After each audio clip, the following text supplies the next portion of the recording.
Assalamualaikum warahmatullahi wabarakatuh. Perkenalkan, nama saya Nasa Putri dengan NIM 2101-12644. Tujuan dari pembuatan video ini adalah untuk memenuhi tugas akhir mata kuliah Tata Kelola Kehutanan yang diampu oleh Bapak Dr. Zulkarnaini SSMSI. Adapun soal pertama yaitu dari 12 prinsip yang harus dianut dalam pengelolaan sumber daya hutan untuk pembangunan berkelanjutan. Manakah menurut Anda yang lebih diutamakan pemerintah Indonesia dalam memperbaiki tata kelola kehutanan? Jelaskan. Menurut saya pribadi, yang lebih penting yaitu adalah diarahkan untuk mencapai penggunaan sumber daya ekosistem yang berkelanjutan. Karena menurut buku pengelolaan hutan lestari oleh Herman Hidayat tahun 2015, hutan merupakan salah satu aspek penyeimbang lingkungan bumi, sangat penting untuk dikelola berdasarkan prinsip berkelanjutan yang berwawasan lingkungan. Karena eksploitasi sumber daya hutan semestinya dilakukan secara berkeseimbangan dengan tidak merusak habitat makhluk hidup dan tetap memperhatikan prinsip-prinsip kesinambungan. Adapun prinsip pengelolaan hutan berkelanjutan yaitu adalah satu prinsip pemerataan, di mana pemanfaatan sumber daya alam antar wilayah harus seimbang sehingga tidak terjadi kesenjangan sosial antar wilayah ataupun antar masyarakat. Yang kedua yaitu prinsip energi, di mana mengurangi penggunaan sumber daya alam energi yang tidak dapat diperbaharui dan beralih ke sumber energi yang baru dan terbarukan. Dan kemudian ada yang ketiga yaitu prinsip ekologi, di mana meningkatkan upaya pelestarian lingkungan dalam pelaksanaan berbagai kegiatan pembangunan.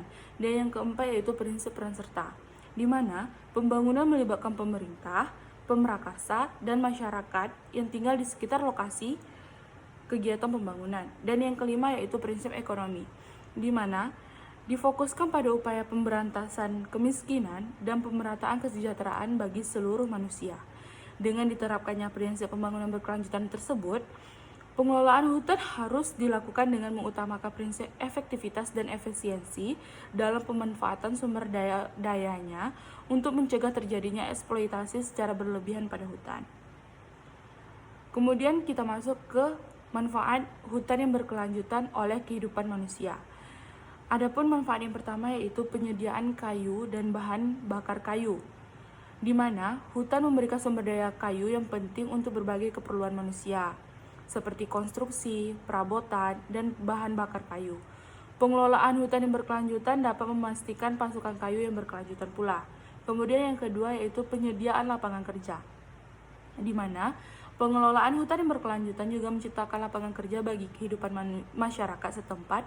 Kegiatan seperti penanaman kembali dan pemeliharaan hutan membutuhkan tenaga kerja yang dapat meningkatkan kesejahteraan masyarakat lokal. Dan yang ketiga yaitu ada ekowisata, di mana hutan yang dikelola dengan baik dan dapat menjadi daya tarik wisata alam. Ekowisata dapat memberikan pendapatan tambahan bagi masyarakat, sedangkan pengunjung dapat menikmati keindahan alam dan belajar tentang pentingnya pelestarian hutan. Dan yang keempat yaitu penyediaan makanan dan obat-obatan. Hutan menyediakan berbagai sumber daya alam untuk kebutuhan manusia seperti buah-buahan, sayuran liar, dan tanaman obat tradisional. Pengelolaan hutan yang berkelanjutan dapat memastikan keberlangsungan pasokan makanan dan obat-obatan alami ini. Jadi, pengelolaan hutan yang berkelanjutan adalah langkah penting untuk membangun masa depan yang lebih baik. Dengan mempertimbangkan aspek lingkungan, ekonomi, dan sosial, kita dapat menjaga keseimbangan ekosistem global, memberikan manfaat ekonomi dan sosial bagi manusia, dan melindungi keberlangsungan sumber daya alam.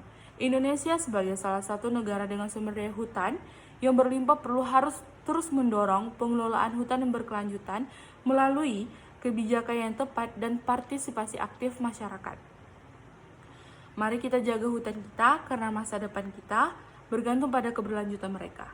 Kemudian soal yang kedua yaitu bagaimana potret usaha perkebunan dalam kawasan hutan di Indonesia pada umumnya dan Riau pada khususnya. Jelaskan.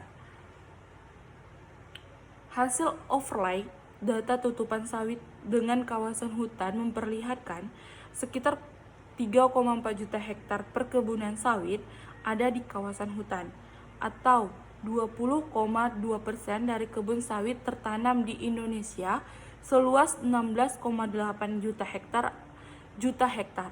Angka ini meliputi sawit perusahaan maupun rakyat. Sekitar 3,4 hektar kebun sawit berada di kawasan hutan, baik dalam kuasa perusahaan maupun warga. Temuan lain dari Yayasan Madani Berkelanjutan menyebutkan sekitar 1 juta hektar lebih kawasan moratorium hutan primer dan lahan gambut pun berisi kebun sawit.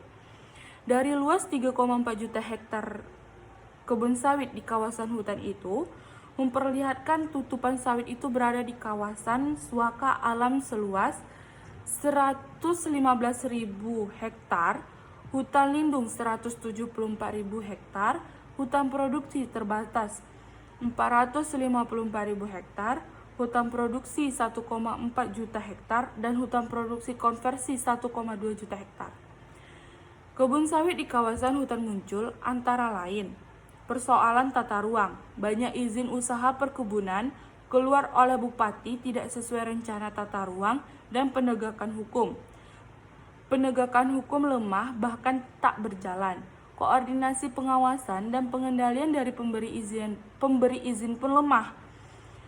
Kemudian, pemerintah harus mempercepat proses evaluasi perizinan perkebunan, proses penegakan hukum kepada perusahaan yang melanggar perizinan hingga menerabas kawasan hutan. Sawit rakyat di kawasan hutan pun perlu ada solusi. Mungkin hanya itu yang dapat saya jawab. Lebih dan kurangnya saya mohon maaf. Assalamualaikum warahmatullahi wabarakatuh.